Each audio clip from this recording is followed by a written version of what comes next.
Kamusta mga kasenglet? And welcome sa isang episode na naman ng Sir. At ang lulutuin natin for today's video ay kinamatisang baboy.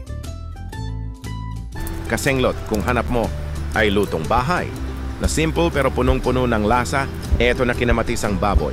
Malasa, maasim, matamis.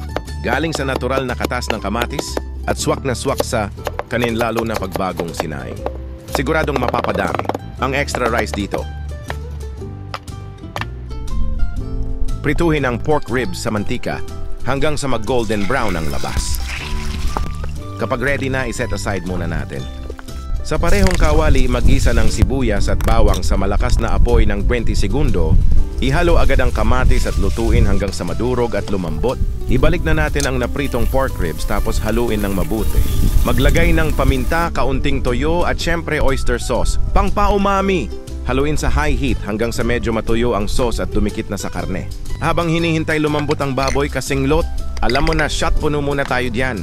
Maglagay ng konting tubig at takpan para lumambot ang baboy.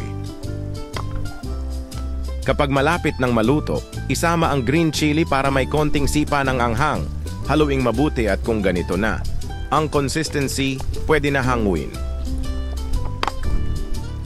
Painitin ang sizzling plate tapos dahan-dahang ibuhos ang kinamatisang baboy. Amoy pa lang, pangpulutan na, mainit, malasa at may konting sipa ng anghang.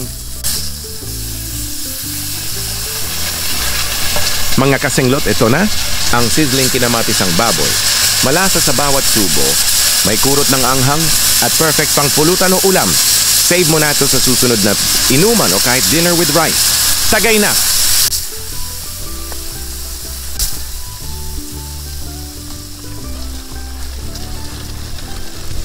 At kung umabot ka hanggang sa dulo ng video ito, maraming salamat sa panonood, kasenglot. Hanggang sa susunod na video.